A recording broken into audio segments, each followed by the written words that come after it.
Hello everyone, welcome to another video from Your Tech today. In this video we're going to do the camera review of the Lenovo K5 Note. So first we'll quickly look at the camera application which comes with the phone. So that's what it looks like. It's a very basic interface.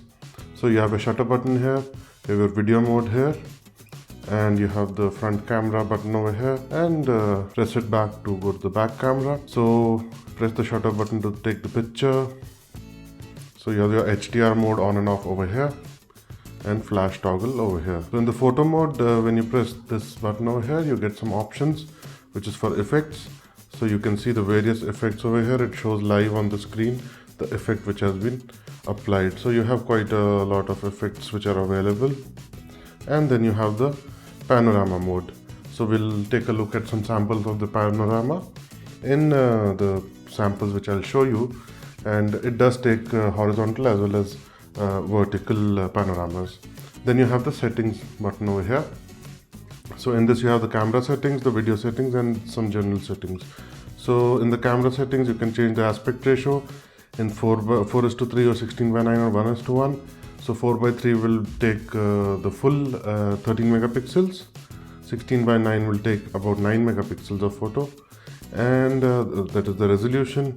Then you can choose the quality, which is maximum or normal, and you have the snap mode where it detects a smile. You can touch the screen to take a photo, timer, and the normal is the shutter button. Next is the white balance. So you can select one of the white balances, but it's always better to leave it at auto in case you are having some problems with the white balance that the camera is detecting. Then you can change it to your liking. Then you have the ISO control. So this is probably only the manual control that you have over here, which is the white balance and the ISO, which you can fix up to 1600 ISO. Then there is a triaxial leveling. This is helpful in taking landscape shots where you want to be absolutely level, and you want the horizon to be leveled. So some of the sample pictures that I took, I kept the triaxial leveling on, and you have the guidelines. So next we'll go to the video settings. The camera does shoot in full HD 30 frames a second, both in the front camera and the back camera, and these are the qualities that you can choose. That is full HD, HD, and standard. Standard must be 640 480. Then the general settings are over here where you can select the volume button. So what does it do? So I've kept it on capture, snap sounds on or off, location, and strobe.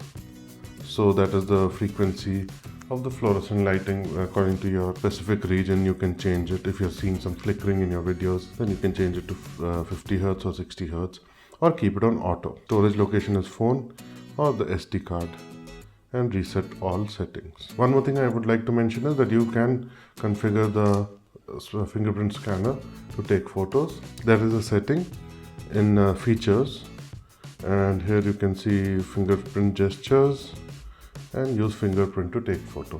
So you got to enable this to take photos with the fingerprint sensor. So coming back to the camera app, so this is where you turn your camera around, and you have a very nice front camera in this phone, which is an 8 megapixel one, and this is particularly a very nice one. So this performs better than the Redmi Note 3, I feel, which is a competition to this phone. So let's see, there's a shutter button. You can take videos in full HD, and you also have the beautify mode, which you can reduce or increase the effect over here. And then you have the settings button over here.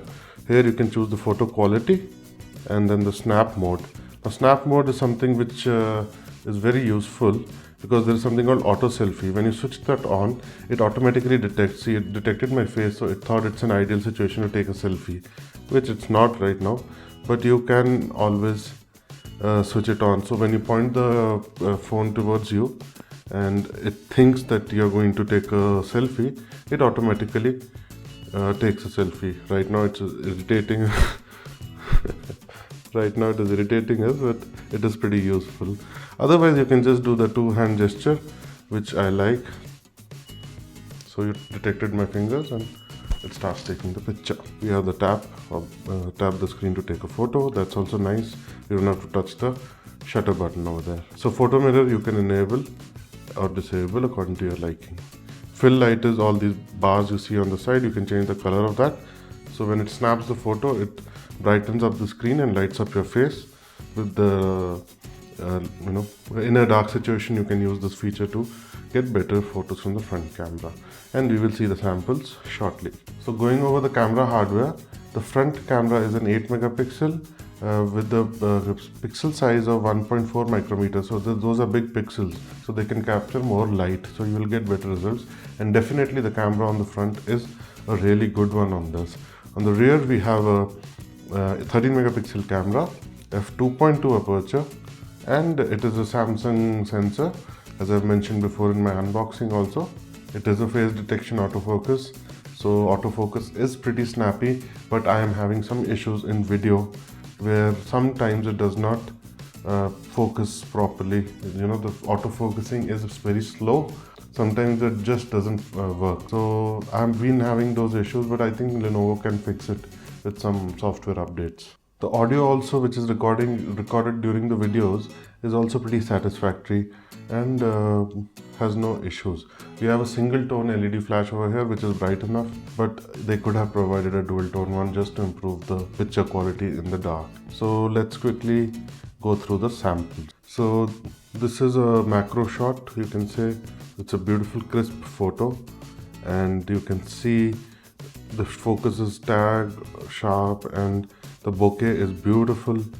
So it's a very nice focused photo with a lot of detail. Again, similar photo. So you can see the focus is over here, and you can even see each and every strand on the plant, and beautiful crisp photos. Definitely this is a good camera. This is an indoor photo. There is a lot of noise in the indoor lighting conditions. Daylight, the photos come out quite nice, but inside this camera struggles just like the Redmi Note 3 or any other phone in this price range, because that is just the property of these small sensors that they need good light to perform. So let's take some pictures that I took on my terrace, and this is in 4:3 and a landscape shot, and you can see it is very sharp. There is no chromatic aberrations from the lenses. There's a lot of detail. The focus is very precise. Everything is sharp and clear. You do see some kind of a noise here and there, but that is natural. Nothing that alarming. If you really pixel peep, you will see some artifacts. Same photo. So this I shifted to 16:9 aspect ratio, and you see that it just crops in a bit and you get a 9 megapixel picture. Again, details are good. You can see the building and everything. Very sharp and very clear.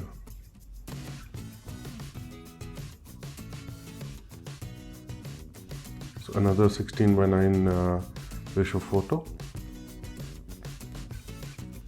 Then I shifted to 4:3 because there's no point taking widescreen photos, because you can anyways crop it if you want it later.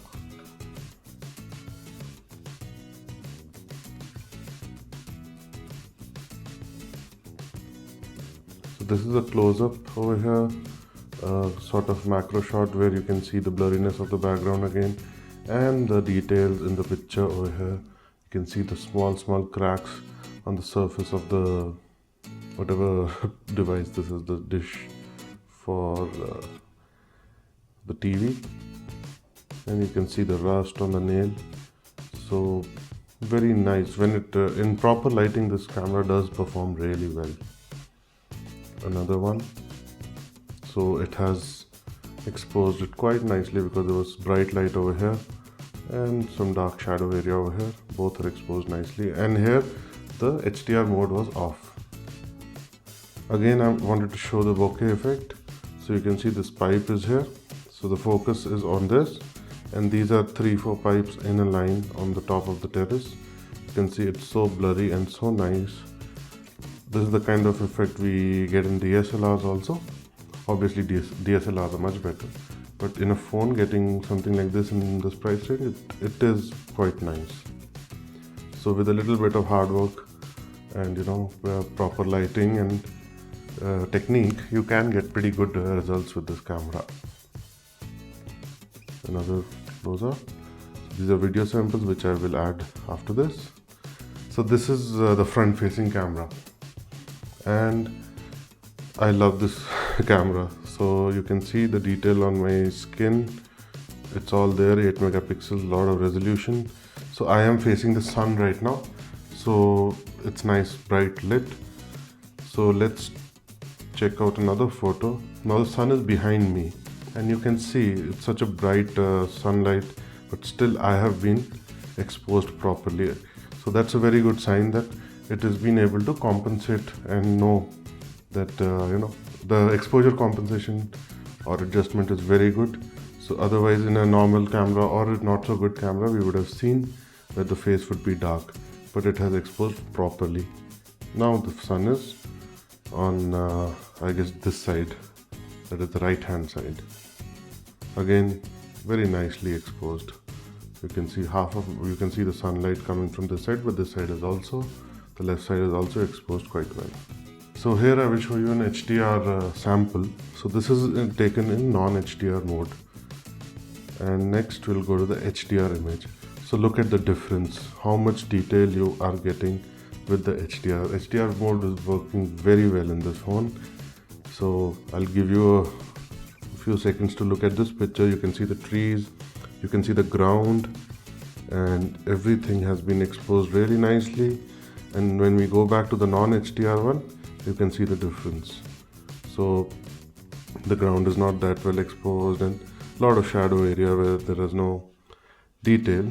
And in the HDR picture again, you can see almost everything what is kept on the ground. So this is 5 floors high, and I've taken it downward facing. So this is again HDR. You can see the trees, coconut trees are exposed really well, and even the sky is exposed really well. Non-HDR, sky is blown out, the trees are sort of exposed, but they are still dark. So definitely shoot in HDR when you can, especially in bright sunlight conditions or bright light conditions. So here again non-HDR. It's a beautiful pic. The sun was on the left side. There was a golden light from the sun coming, and you can see it on these trees. But let's shift to HDR now, and look at that. This building has been exposed so well. You see more of that golden light on the trees, and the sky is also exposed so well. Non-HDR and HDR. Very good HDR mode again, I would specify with that. So let's take a look at a panorama. So this is almost a 360-degree panorama. Very easy to take. Then you can take as much as you want. So I started shortening it. So this is about 180 degrees. Then again I made it more short. I guess the next one is shorter. So you can take as much as you want. And now this is a vertical vertical panorama photo. And it does a pretty well job stitching together panoramas. So this is in a low lit condition, and this is where the camera disappoints. This is the rear camera, and there is a lot of noise, and this is where this technology is right now, that in low light these cameras do struggle. So this was with the flash, and flash is effective enough, and you can see without the flash how dark it was actually. So a lot of noise, not much detail.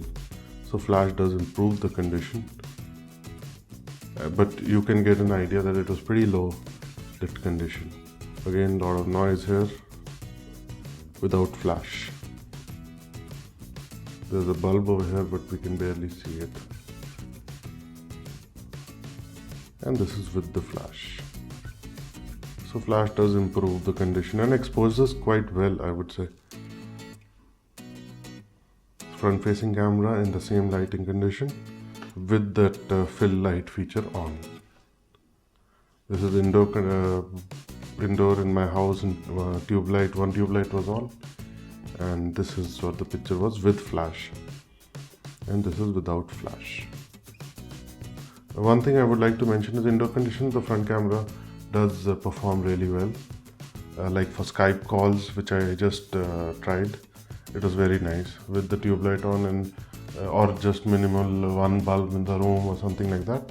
The front camera works really well for taking pictures as well as video calls or video recording. Again, street lights were there, and this is what the quality was like of the picture. Not very clear, not much detail. Same story over here. Now you can take a look at the video samples, and then we'll come back for the conclusion. So guys, this is the full HD sample, the Lenovo K5 Note. It's about 5:30 p.m. The sun is that side, so facing the sun. And let's just pan and see how is the video quality.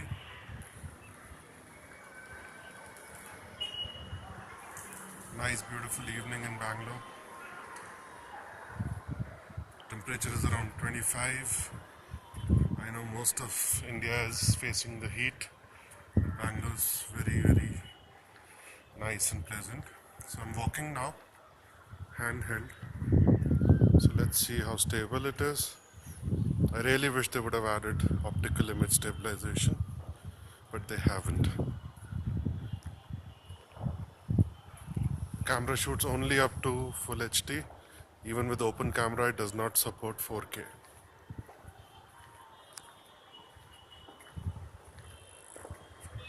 So it is adjusting pretty well the exposure.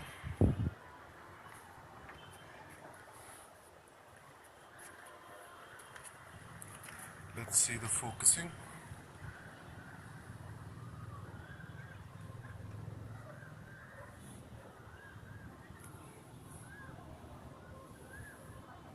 So it doesn't seem to be autofocusing. We can snap a picture.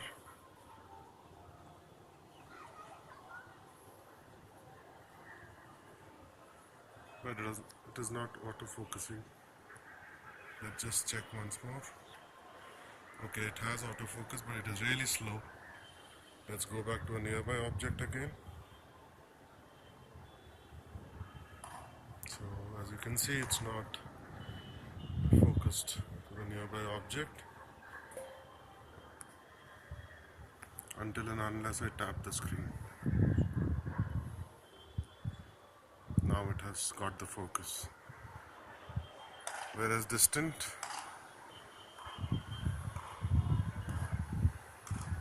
again, not focusing. It is still focused on this nearby object. I tap the screen, it gets the focus.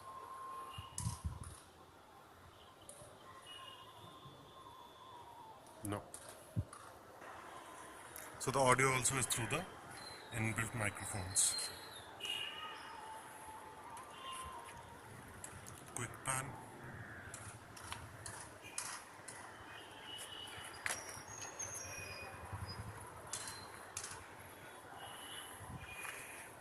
Look at the number of wires here. I should be careful not to fall or trip over these.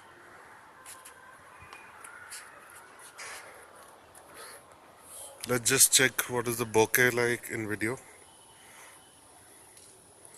So I focus on this, so you can sort of get an idea how blurry the background is.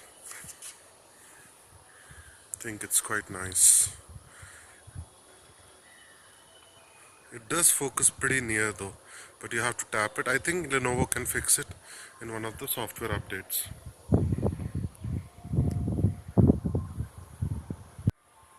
So this is the video with the front facing camera. The sun was right behind me. Still the source of the light is from that side. So you can see how it adjusts exposure.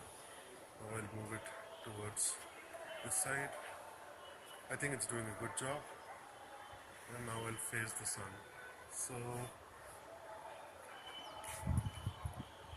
quality looks good. So I will only put it in the PC and come to know how the audio quality is. So I hope it is good and you guys can hear me. So the sun has come out again and again. I will keep it behind me and you can see how it is adjusting the exposure.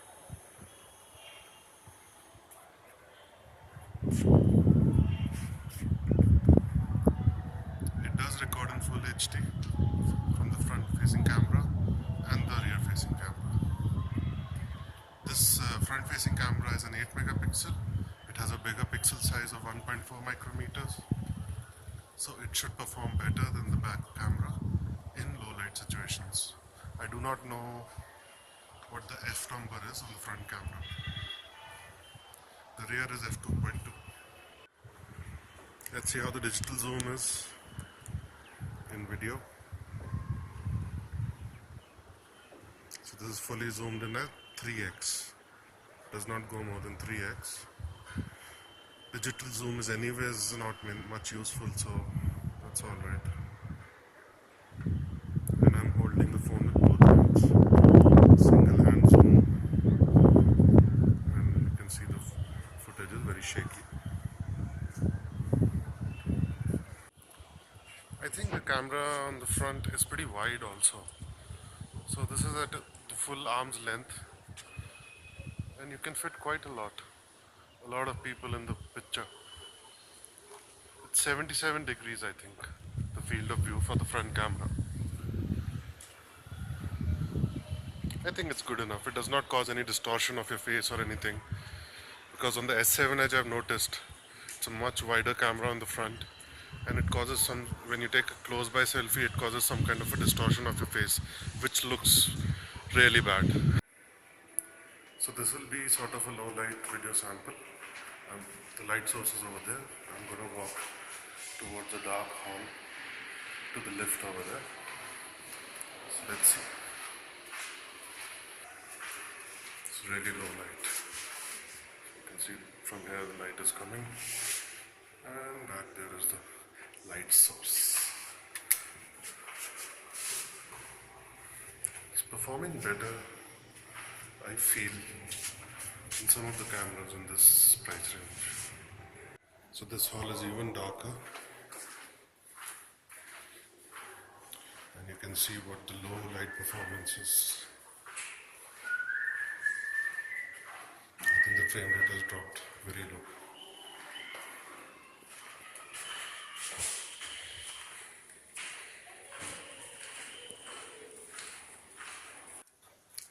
This is the low light sample for the rear camera. So there are some street lights, and I can see the frame rate is really low. The quality isn't going to be that good. And I think we should forget about focusing.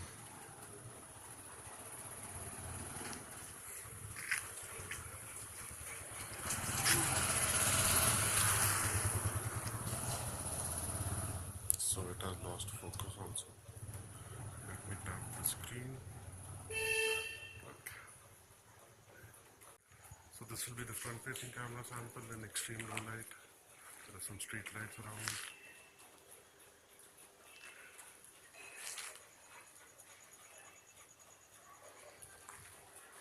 So I think this pretty much explains that in good light the camera is good, and in extreme low light it's going to be difficult for you to get any good photos or videos out of this, which is the case with every phone in this price range. So guys, I hope you got a better understanding of the camera's video capability, and now my final thoughts would be that how does it compare to the Redmi Note 3 over here, which is a 16 megapixel camera and it has an f2.1 aperture.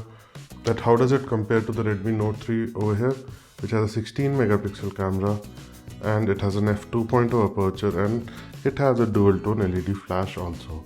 So I would say they're very close in performance. The rear camera does perform better on the Vibe in low light, very slightly. Both of them are pretty bad in low light conditions. Bad in the sense, if you compare it to very high-end phones or DSLRs or point and shoots with very good sensors or larger sensors. Cell phone sensors are small and they struggle in low light, that is a fact. So both of them are very close, but because this has more megapixels, they have tried to compensate it by putting a f2.0 lens, so it sort of matches up, whereas in this it's an f2.2 and it is a 13 megapixels, so lesser number of pixels, more the light each pixel can get. About the video, the Vibe can only shoot in Full HD 30 frames a second, whereas the Redmi Note 3 you can take it up to 4K with an app called Open Camera, and it does work in 4K 25 frames a second. So I would say the focusing does hunt in this also and this also. Both are pretty similar in the focusing during video, but in bright sunlight the Redmi Note 3's camera does excel again a little bit because of the extra megapixels, so you get that extra detail and extra resolution. So if you have good light, good condition, it does perform slightly better. Very close they are in their performance. But front camera, it's a totally different story.